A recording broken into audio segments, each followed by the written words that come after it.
Hey guys, what is up? It's Dusty here, and welcome back to another crypto video. And I told you guys a little bit earlier that every single time we got some breaking news on the Ripple v SEC lawsuit, that I'd update you guys as soon as I got the info. And right now, we got an episode on exactly that. 164, 165, and 166 all came out today. And again, we're going to talk about that right within this video. If you are enjoying the daily crypto updates, make sure you press the like button and of course, subscribe to the channel for more daily crypto updates. Now, let's dive right into the only document which is actually free. Usually, you can just download the PDFs whenever they're interesting, at least in my opinion. In this case, though, there's this 164, which I wanted to buy as well, or download, but you can only buy it. I'm not exactly sure how that works, to be completely honest with you. I just know, however, that 165 here was the big one, the most interesting one, and that main document you can just open, and that's what we have right here. So the first sentences already make quite clear what the SEC wants, as yes, this is coming from the SEC's side. Plaintiff, SEC, respectfully requests an informal conference pursuant to Local Rule 37.2. So they're requesting a conference, okay, where the SEC will ask the court to enter an order compelling Ripple to produce documents constituting, transmitting, or discussing any legal advice Ripple sought or received as to whether Ripple's offers and sales of XRP were or would be subject to and in compliance with the federal security laws. Ripple has put the legal advice it received at issue by asserting as an affirmative defense that Ripple, quote, reasonably understood, end quote, that the federal security laws did not apply to its offers and sales of XRP and has thus waived privilege over the advice it received on this question. So what it kind of comes down to, this part right here, is Ripple has said before that they had some reasonable reason, whatever, to assume they were in the right. And the SEC now wants to know, how do you come to this conclusion and how can you use it as a defense without having the proper documentation? And of course, the SEC does not know what documentation Ripple has. So they're basically saying, hey, Ripple, bring up the documents regarding exactly that. Bring up the documents regarding whatever you've sought in terms of information and prove to us that you did not expect it was a security all along, and that you actually sought the proper guidance throughout this journey. I think that's exactly what it comes down to. Now, this good part here for a little while is basically how they want more information from Ripple and some internal documents from Ripple as well, and how Ripple has refused to produce all the documents related to advice which are necessary for the SEC to test the factual basis for this defense. So yeah, it's rather interesting. It's basically back and forth right now. The parties met and conferred during conferences held on January 24th, February 12th, 23rd, March 17th and 23rd, April 14th and 28th, and May 5th. So these guys have seen each other quite a lot and talked with each other a lot, and of course in letters and emails too, but were unable to solve this dispute. So basically, it's going the other way around right now. The SEC is also trying to get some information from Ripple, and Ripple is not trying to give it. I'm not exactly sure if this is because they're hiding something or because they're just trying to, spar the investigation. You're just trying, usually and logically, you're trying to give out as little information as possible to the other side because, well, you want to win the suit, right? So you'd rather have them work with less than with more. Then again, in this specific case, I would also say Ripple is still going to be fine regardless of what they have to post. And I do believe that the judge will give in to the SEC side here because if you think about it, the SEC's request is reasonable. They want Ripple's side of things explaining from Ripple's side why they thought it was reasonable to assume that they were following the law. So if you have to produce documents that show that you basically asked for guidance on XRP, I would say you're in the good, right? And Ripple can definitely do that. So again, that's my thought about the whole situation. Now, it goes a little bit further than that, as it also talks about Ripple employees and whatever, but this was basically the point that they're trying to make. So here's a little bit more though. Factual and procedural background. Defendants received extensive advice as to whether the federal security laws apply to XRP and selectively disclosed some of that information. The SEC is basically saying Ripple is hiding stuff. I'm not sure exactly what these things are blacked out, by the way. If you guys know, let me know in the comment section. This is the first time I'm actually involved with a lawsuit like this, so I've never seen it before. I'm not exactly sure why that's being done. Is it because it's private info or what?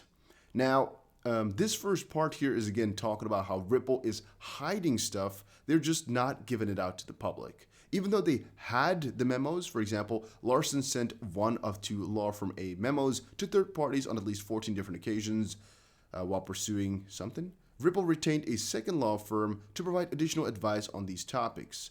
No later than 2015 and the behest of an XRP investor, law firm B provided Ripple an opinion on the status of offers and sales of XRP under the securities laws, which Ripple shared with the investor. From 2015 to 2020, Ripple retained at least 8 other law firms, most of to provide legal advice as to XRP. So what they're saying here doesn't actually matter too much, mostly on the basis that they're just talking about one law firm which they used. I'm not exactly sure if they're trying to say that law firm A, for example, gave a different verdict than law firm B, where A, for example, thought it was security and B didn't. I'm not really thinking that they thought so, though. But they're saying what I'm thinking here. Law firm B provided them with an opinion on the status, and that's what they kept using, right? Just the law firm B memo or law firm B's opinion on things, and they kept using that throughout these years. I'm not exactly sure why they're bringing this up or why it is important. Maybe it's just to show the fact that they got some information from different parties, and the SEC knows it, but the SEC doesn't know exactly what information they've gotten. Then Ripple produced law firm A's memos but withheld other privileged documents. Ripple's answer asserts a lack of fair notice as an affirmative defense. Ripple produced the law firm B memo but still asserts a privilege over legal advice about the federal security laws application to offers and sales of XRP. Ripple has waived its privilege and should be compelled to disclose the legal advice it sought and obtained on the federal security laws application to XRP. And let's quickly check it out. I don't think there's anything else, but let me quickly see. No, there was not. All right, for the rest, guys, let's just wait. To be honest, you don't need to dive too deep into this. You really don't. There's no good point in this. Let's wait for the judge or what any other lawyer is going to say about this. I believe their request is reasonable. Whatever the rest of this document is going to say, I don't really care. All right, there's been already a couple of articles written about it.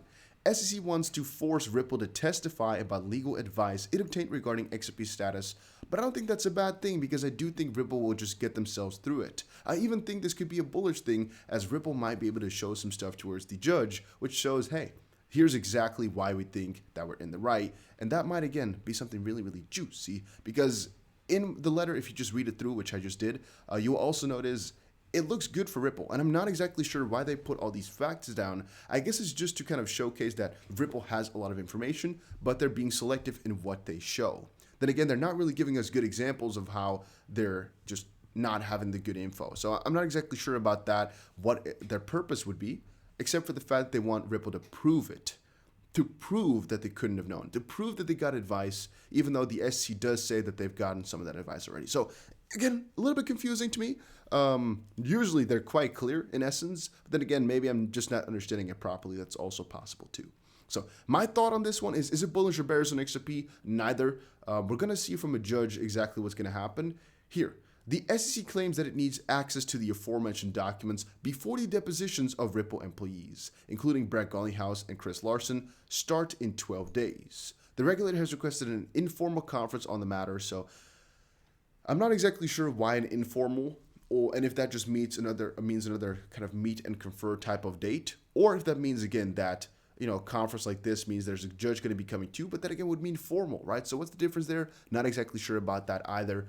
All we know is that they just want more documents from Ripple. It's actually kind of a bearish thing if you look at it from the fact that the SEC is trying something again. Then again, because they're asking for something which could only empower Ripple, in my opinion, because they just have these documents. I do believe Ripple will be able to produce this easily. Even if the judge wants it, it cannot really be seen as a negative thing. It can, in my opinion, only be seen as something positive. But then again, it's just an update for right now. By the way, guys, some of you were asking about the bonuses over on Bybit. It's pretty simple, all right? You just use the link down below, and if you deposit 500 XRP, boom, you get a 25 XRP bonus. And if you deposit 1,000 XRP plus, boom, you are eligible for 5 Ledger Nano X's. All right, I'm not exactly sure how it's gonna work. I just got an email here with exactly that information, so I'm just sharing it exactly with you guys the way it works. I tried for everybody who uses my link for them to get a good deal, and this is one of the easiest things I could get. for right now. It's basically just a couple of Ledger Nano X's and some other bonuses, but they will be coming more and more as we get more people, right? So right now, once more, I'm telling you guys, most likely the 5 ledgers are going to be spread over like 20 people. So if you deposited over 1,000 XRP, there's a good chance you're going to win. So just check it out. A link is down below. This is the platform we're using to trade on. If you're from the US, use a VPN. A link is down below too. All right, so let's see what else we got. Charlie D'Amelio and influencers in general, like 17-year-old Charlie, are endorsing risky crypto trading to their followers. You know what I've noticed, guys? It's that these bigger freaking cryptos right now are puttering up because, well, if you, for example, could give a gyal like this $1 million to just talk about some miscellaneous crypto, a lot of them are just doing it because they see the money, right? They see the money really quickly. They're like, yeah, let me quickly go do that. A lot of it is really freaking dumb, though, to be honest with you, right? In this specific case, it's not that bad because the sponsored gift for the TikTok star's 17th birthday didn't appear to come as a surprise. On April 30th, Mark, the patriarch, tweeted, Charlie wants a Bitcoin for her birthday. That's quite a lot of money. Despite Charlie not being able to trade on the Gemini app itself, I think this is all to do with Gemini, right? Just a big ad for Gemini, and that's basically it. It's maybe because she's just too young, and there's another one, Tana Mungo here, who talked about some other different crypto. Whatever, the specifics don't matter too much. It's about the idea that a lot of these younger influencers with really people who don't know too much about crypto are shilling these usually pretty stupid projects like SafeMoon or so because it gives them a lot of money and they don't care about ethics. They just promote it anyway because they think that's the best thing to do for themselves. In the end, though, I think whenever you're talking about a crypto like Doge or SafeMoon specifically, you always should say that people should be careful. And specifically here, Elon Musk even said it too. It could be huge, whatever's happening right now. It could all be huge, yes, but be careful. Don't put too much money into it because, well, it can literally make or break, right? We all know Doge is a pump and dump type of coin. It can go at any day, so it's always important to just, be involved potentially if you want to risk it, but not be too involved where you're just overexposing yourself. I think you guys get the idea, though. It's not that difficult to get. Crypto dorks are praying that self-proclaimed Doge father Elon Musk will do a viral SNL sketch that makes them millions. And be careful, Elon Musk warns as Dogecoin soars on SNL Eve. Yep, it's now the evening beforehand. Dogecoin is doing properly. People are all high in expectations. And I told you guys before, it's not that crazy to buy some Doge right now in anticipation for tomorrow. Still, it isn't. But then again, be warned that tomorrow's going to be a big dump if he doesn't talk about Doge over on SNL. Be prepared for it. Be prepared for it. Even though I do think it's going to happen, be prepared that it's not.